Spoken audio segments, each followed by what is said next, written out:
A paz, senhor, irmãos, meu nome é Evandro, eu quero trazer mais uma palavra de Deus para meditação durante essa semana. Ela se encontra no livro de Salmos, capítulo de número 35, a partir do verso número 6. Diz assim a palavra: Torne-se-lhes o caminho tenebroso e escorregadio, e o anjo do Senhor os persiga, pois sem causa me tramaram laços, sem causa abriram cova para a minha vida. Venha sobre o inimigo a destruição, quando ele menos pensar, e prendam-no os laços que tramou ocultamente. Caia neles para sua própria ruína, e minha alma se regozijará no Senhor e se deleitará na sua salvação. Enquanto eu meditava nessa palavra, Deus me trazia muito sobre as pessoas que pagam o bem que nós fazemos com o mal. E aqui, para dar um contexto bíblico, eu quero trazer a palavra de Davi, a história de Davi antes de ele se tornar rei. Davi, ele era um homem que era o menor de sua casa. Ele era ali um jovem que ninguém dava nada, que para qualquer coisa que fosse se fazer uma indicação para exercer uma atividade de comando, ele seria o último homem a ser indicado, inclusive pelo seu pai. Porém, apesar de os olhos do homem não ver aquilo que era potencial naquele jovem, Deus via ele como um homem extraordinário, um homem com um coração segundo o coração de Deus, um homem muito valente. E ali, com o decorrer dos anos, Deus foi capacitando ele, foi ensinando, ungiu ele como rei e foi guiando o caminho passo a passo daquele jovem. E ali, após ele lutar com o urso, com o leão e ganhar, chega um novo patamar, chega um novo passo, um novo degrau para que Davi venha a continuar a sua caminhada. Enquanto ali o exército de Israel estava se preparando para batalhar com o exército dos filisteus, quando eles estavam ali em via de começar uma batalha, surge uma proposta de um grande guerreiro ali, filisteu, chamado Golias, para que aquele exército não venha se dilacerar, aquele exército inteiro não venha, dos dois lados, claro, se matar e ter muitas baixas. É proposto ao povo de Israel que somente um homem venha lutar. E o homem que representaria os filisteus era Golias, um homem muito forte, um homem muito famoso, um homem que já tinha derrotado várias pessoas, que amedrontava qualquer pessoa que chegasse perto dele, pois ele era um homem muito grande. E se passaram alguns dias nesse entrave. Então o pai de Davi, sem saber, sem ter notícias, pois quero que você relembre que naquele tempo ali não tinha WhatsApp, não tinha internet, não tinha sequer um e-mail, não tinha essa facilidade que hoje nós temos de acesso e troca de informação. Ele vinha pedir para que seu filho Davi leve um alimento para os seus irmãos e para algumas outras pessoas que ele tinha determinado. E assim é feito. Davi, ele vai, leva aquela comida, mas quando ele chega no campo de batalha, ele começa a ouvir alguns rumores. Ali o rei Saul, ele fez algumas promessas para aquele que tivesse coragem e se dispusesse a ir lá lutar e ganhar daquele filisteu chamado Golias.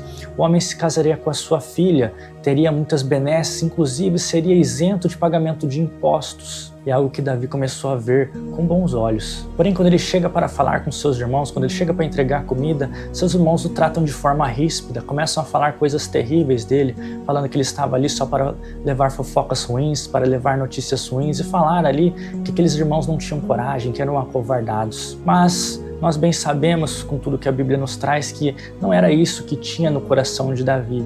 Ele só estava ali amando de seu pai para trazer notícias do que estava acontecendo com aquele povo, do que estava acontecendo naquela frente de batalha que tanto demorava. Mas é algo que Davi não deixa se influenciar, apesar de todas as palavras maus, apesar de todas essas maldades ditas contra este homem, ele não deixa descer para o coração dele, ele não deixa se influenciar, ele não deixa ser envenenado por tudo aquilo que foi dito. A Escritura vai nos dizer que depois Davi, quando ouviu que aquele filisteu falou sobre Deus de Israel, sobre o Deus daquele povo, ele toma uma decisão, que ele venha matar Golias, que ele irá lutar. E o fim todos nós sabemos, Davi ganha a batalha, Davi é honrado por Deus diante de todos aqueles homens. Aqui, claro, eu trouxe só para um contexto, para que você venha entender o que Deus me trazia com essa parte do livro de Salmos.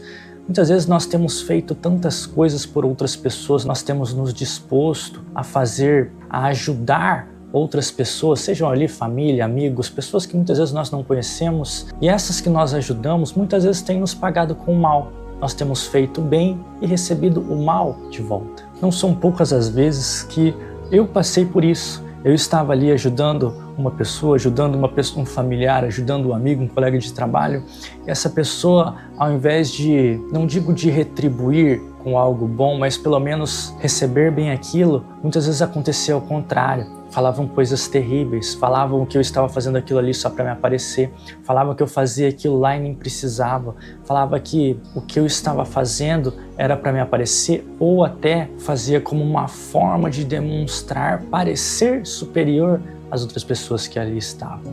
Enquanto quando eu fazia, era assim como Davi estava fazendo, seguindo uma ordem e dando o seu melhor. Porque muitas vezes o que nós temos em nosso coração é fazer o melhor. Eu, pelo menos, sempre busco, quando me dão algo para fazer, tentar fazer da melhor maneira, fazer de uma maneira que não é só para aquela pessoa que está recebendo, mas eu entendo que tudo que nos é posto diante da legalidade, diante de tudo aquilo que Deus nos ensinou, tem que ser feito de uma forma que agrada ao nosso Senhor.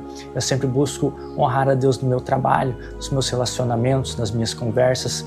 Não que eu seja perfeito, mas eu me esforço para dar o meu melhor, para ele estar realmente como uma vela acesa no candeeiro. E na maioria das vezes as pessoas não entendem assim. As pessoas ali, seja por raiva, seja por inveja, seja por pensar que ela poderia ter feito, ter tido o mesmo resultado, elas vêm atacar-nos, elas vêm a falar coisas terríveis contra nós, a pagar o bem que nós fizemos com o mal. E quando tudo isso acontece, nós vamos receber uma carga ruim. Ali eu costumo falar que nós vamos ser envenenados. Davi podia muito bem ali, quando seus irmãos começaram a atacar de volta. Mas uma atitude que ele fez, por ser um homem de Deus, era deixar tudo para lá. É falar que Deus julgue as suas condutas, que Deus julgue esses homens. Ele não estava se importando ali com o que estavam falando mal dele. Ele não deixava ser envenenado por palavras, por atitudes e comportamentos de outras pessoas. Isso é algo que eu tenho aprendido e tentado exercer de toda forma, todos os dias da minha vida. Quando pessoas falam coisas terríveis, quando ali pessoas me incitam a fazer coisas ruins, quando pessoas tentam me deixar triste com palavras, eu me abstenho, eu deixo muitas vezes de ouvir, eu me viro e paro de ouvir tudo aquilo que as pessoas estão dizendo. Eu sei que é muito difícil nós exercermos isso todo dia, a todo momento, pois não é só um momento que nós passamos de raiva, não é só um momento que costumamos ter dificuldades com as outras pessoas, mas isso é o nosso dia a dia. Isso é uma das atribuições que Deus nos deu para viver nesse mundo. Ele disse, no mundo tereis aflições.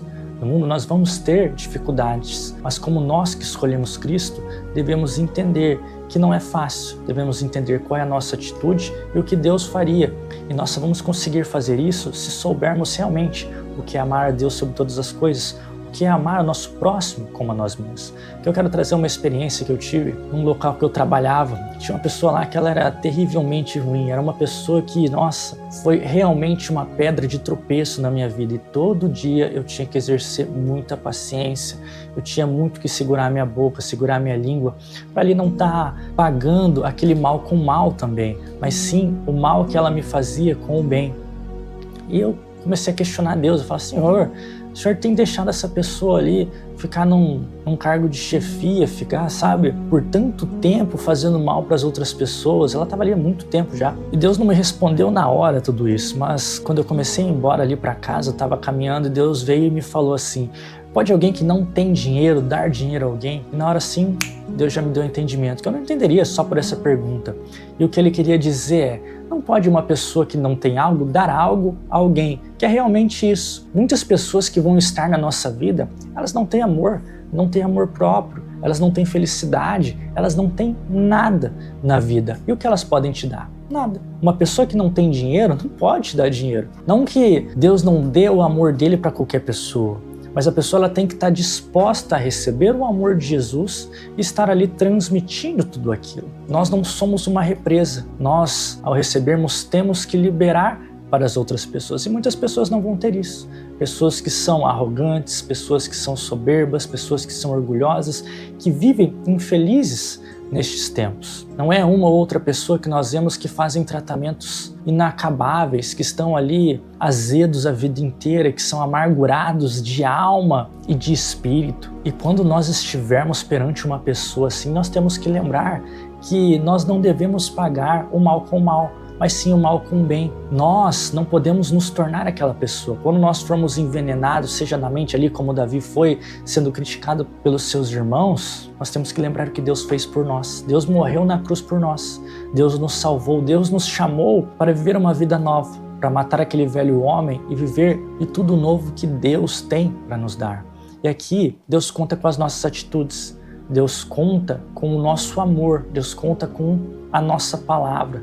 Levar ali uma luz para aquela pessoa que está no escuro. Muitas vezes não é culpa dela, aquela pessoa ali foi maltratada há muito tempo, mas ela se deixou envenenar a tal ponto que ela chegou nesse ponto que ela está. E nós, como homens e mulheres de Deus, nós temos o dever de estar ali exercendo os nossos talentos que Deus nos deu para tentar resgatar aquela pessoa. Aqui nós somos pescadores de homens e mulheres, pescadores de almas. Nós temos que lembrar qual que é o nosso papel aqui nessa terra. Claro que a pessoa ela vai ter a sua escolha ali, assim como nós, quando recebemos o mal, nós temos a escolha de absorver e ficar envenenado ou de simplesmente ignorar tudo isso e continuar sendo melhor do que nós fomos ontem. E aqui eu quero te convidar a fazer a melhor escolha que você tem. Escolher a Deus, escolher as atitudes de Deus e não deixar nada que essas pessoas amargas, amarguradas, pessoas ruins têm feito contra a sua vida, contra a vida de pessoas próximas a você, afetar a sua vida de tal maneira que você se torne elas. Nós, quando escolhemos ali não se envenenar, estamos escolhendo o caminho de não ser como as pessoas que estão à nossa volta e que não gostamos do comportamento delas. Que Deus venha te encher o coração com a presença dEle, com as palavras e com o amor dele, pois só assim nós poderemos ser pessoas melhores, só assim nós poderemos fazer como Jesus nos diz, sermos uma vela acesa colocados ao candeeiro. Ninguém acende uma vela para ficar escondida, mas sim para ficar muito alto, para que todas aquelas velas apagadas, elas venham a se espelhar em você, a ser melhor. Não melhor assim em comparação com outras pessoas. Eu não me considero melhor que outra pessoa, eu não faço esse tipo de comparação, mas eu sempre busco me espelhar em pessoas que estão mais próximas de Deus para que eu venha a ser melhor do que eu sou hoje, para que eu venha conseguir me colocar mais acima de mim mesmo, não como uma competição contra os que estão à minha volta, mas contra a minha velha carne, contra o meu velho homem. Quero te convidar a fazer a escolha certa, a não ser uma pessoa amargurada, a não ser uma pessoa que as outras olham e não querem sequer passar do lado. Que você venha transmitir bondade, amor e tudo aquilo que Cristo nos prega, tudo aquilo que Cristo nos dá. Que você venha a ser uma pessoa cheia de amor, de paz e de alegria. Que você venha realmente a ser um semeador da palavra de Deus, não só com palavras, mas com atitudes e com decisões. Eu desejo que Deus venha abençoar você e sua família durante toda essa semana. Eu te convido a ser um semeador da palavra de Deus, seja compartilhando esse vídeo ou falando com as outras pessoas que estão próximas, abrindo os olhos daquelas pessoas que estão ali, muitas vezes envenenadas, para que elas venham a se alimentar do antídoto da palavra de Deus. Amém? Até o próximo vídeo.